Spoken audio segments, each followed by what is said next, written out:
നമ്മുടെ ഇന്നത്തെ യാത്ര ആഗ്രയിലേക്കാണ്. ആഗ്ര എന്ന് പറയുമ്പോൾ തന്നെ എല്ലാവർക്കും അറിയാം ആഗ്രയിൽ എന്താണ്. അതിലേക്കുള്ള എൻട്രി ടിക്കറ്റ് ആണത്. മക്കൾക്ക് 2 പേർക്കും ഫ്രീ ആണ്. മറ്റേ ഫാമിലി വന്നില്ല. പ്രവീണും ദീപയും അവർ ഒരുപാട് തവണ കണ്ടാണ് അതുകൊണ്ട് വരുന്നില്ല എന്ന്. മൊബൈൽ ഫോണിൽ വീഡിയോ എടുക്കുന്ന സമയത്ത് ഈ എൻട്രി വഴി ഉള്ളിലേക്ക് കയറുമ്പോൾ ഒരു പ്രത്യേക സ്ഥലത്ത് എത്തുമ്പോഴത്തേക്കും നമുക്ക് താജ്മഹൽ കണ്ടുകൊണ്ട് കാണാൻ പറ്റുമെങ്കിലും മൊബൈൽ ഫോണിൽ വീഡിയോ എടുക്കുമ്പോൾ കാണാൻ പറ്റില്ല. ഇതെല്ലാം അന്നത്തെ കാലത്ത് ചെയ്തു വെച്ചിരിക്കുന്നതാണ്. അത് പിന്നീട് ഇങ്ങനെ ഒരു മൊബൈൽ ഫോൺ വരുമെന്നോ അല്ലെങ്കിൽ ആ വീഡിയോ എടുക്കുമെന്നോ ആ വീഡിയോ എടുക്കുമ്പോൾ ഇങ്ങനെ തെളിഞ്ഞു വരുമെന്നോ ഒന്നും അറിയാത്തൊരു കാലത്ത് ചെയ്താണ്. ഒന്ന് ആലോചിച്ചു. ആ തെളിഞ്ഞു വരുന്നത് ഈ കാണുന്ന കാഴ്ച അത് മൊബൈലിൽ വീഡിയോ എടുത്താൽ മാത്രമേ അങ്ങനെ കാണാൻ പറ്റുള്ളൂ. നടന്നു പോകുന്ന സമയത്ത് നമ്മളെ കണ്ണുകൾ കൊണ്ട് ഡയറക്റ്റ് നമുക്ക് കാണാൻ പറ്റുമെങ്കിൽ മൊബൈൽ ഫോണിൽ എടുക്കുന്ന സമയത്ത് കാണില്ല.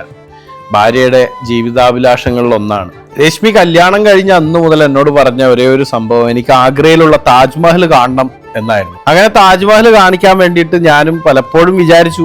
ഒരുപാട് തവണ നാട്ടിൽ പോകുന്ന സമയത്ത് ഡൽഹിയിൽ പോയിട്ട് താജ്മഹൽ ഒന്ന് കാണിച്ചിട്ട് നാട്ടിലേക്ക് പോകാമെന്നൊക്കെ പലപ്പോഴും നമ്മൾ പ്ലാൻ ചെയ്തിട്ടുണ്ടെങ്കിലും അതൊന്നും നടന്നില്ല. ഇത്തവണത്തെ നമ്മുടെ നോർത്ത് ഇന്ത്യൻ ട്രിപ്പിൽ നമുക്കത് ചെയ്യാൻ പറ്റി. അങ്ങനെ രശ്മി താജ്മഹൽ കണ്ടു. താജ്മഹലിന്റെ ഉൾഭാഗവും പുറമേയും ഒക്കെ കണ്ടു. താജ്മഹലിന്റെ ആ ഏരിയയിൽ മാത്രം എന്താണെന്നറിയില്ല, അവിടെ മാത്രം ആകാശം ഇങ്ങനെ ഒരു പ്രത്യേക തരം ഭംഗിയിലാണ് ഉണ്ടായിരുന്നത്. വേറെ ഒരു സ്ഥലത്തും ഞാൻ അങ്ങനെ ഒരു ഭംഗി കണ്ടിട്ടുണ്ടായിട്ടില്ല. അവിടെ ഒരുപാട് നടക്കണം നമുക്ക്. പിന്നെ ഒരു കാര്യം പറയാട്ടാ, ഈ നിങ്ങൾ ആഗ്രയിൽ ഇനി എപ്പോഴെങ്കിലും പോകുന്ന സമയത്ത് ആ പുറത്ത് നിന്നിട്ട് നിങ്ങളുടെ അടുത്ത് പറയും ഷൂസ് ഇട്ട് കയറാൻ പറ്റില്ല, ചെരുപ്പിട്ട് കയറാൻ പറ്റില്ല, അതുകൊണ്ട് ഈ സാധനം മേടിക്കണം കാലിനിടുന്നത്, ഒരാൾക്കുള്ളതിന് 10 രൂപയാണെന്നൊക്കെ പറഞ്ഞിട്ട്. ഇതിന്റെ ഒന്നും ആവശ്യമില്ല. അവിടെ ഫ്രീ ആയിട്ട് സൗജന്യമായിട്ട് അതിന്റെ അകത്ത് അത് കിട്ടുന്നുണ്ടാവും. നിങ്ങൾ വെറുതെ ഇവിടുന്നേ മേടിച്ച് പുറത്തുനിന്നേ മേടിച്ച് അകത്തേക്ക് കൊണ്ടുപോകേണ്ട കാര്യമൊന്നുമില്ല. അവിടെ ഫ്രീ ആയിട്ട് കിട്ടും. നമ്മൾ അതായിരുന്നു യൂസ് ചെയ്തിട്ടുണ്ടായിരുന്നു. ഒരു തുണിയുടെ ഇതായിട്ടുള്ള കാലിലിടുന്നത് കിട്ടുന്നത്. എന്റെ കാലിലിട്ടിട്ടുണ്ടല്ലേ.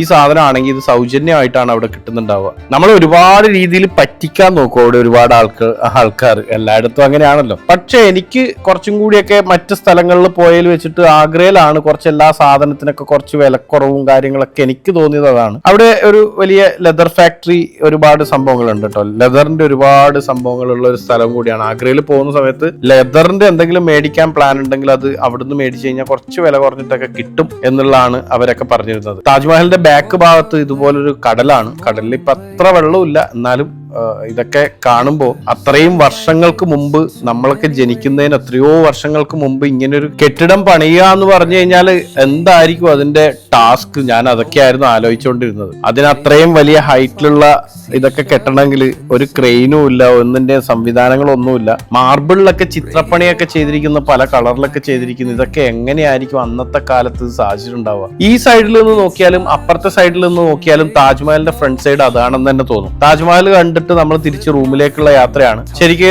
ഇങ്ങനെ ഒരു ട്രാൻസ്പോർട്ടേഷൻ ഉണ്ട്. മോന് മാത്രം ടിക്കറ്റ് എടുത്തില്ല, വൈഫിനും എനിക്കും മോക്കും ടിക്കറ്റ് എടുത്തിട്ടുണ്ടായിരുന്നു. അതിന് അങ്ങോട്ടും ഇങ്ങോട്ടും പോകുന്നതിന് രണ്ടിനും 2 ടിക്കറ്റാണ് വേണ്ടത്. 60 രൂപ എന്തോ ആണ് ഒരാൾക്കുള്ള ടിക്കറ്റ് വരുന്നത്. വലിയ കുഴപ്പമൊന്നുമില്ല. നമുക്ക് പോകാനും വരാനും ഇഷ്ടം പോലെ വാഹനങ്ങൾ അവിടെ സൗകര്യങ്ങളാക്കി വെച്ചിട്ടുണ്ട്. മുഗൾ ഭരണത്തിന്റെ ശേഷിപ്പുകളാണ് അവിടെ. ഇങ്ങനെ ഒരുപാട് കൊട്ടാരങ്ങൾ ഇങ്ങനെ പണിത് വെച്ചിരിക്കുന്നതൊക്കെ നമുക്ക് അതുവഴി പോകുമ്പോൾ കാണാൻ പറ്റും. നമ്മളിത് നേരെ പോകുന്നത് ഡൽഹിയിലേക്കാണ് കേട്ടോ. ടു ഡൽഹി.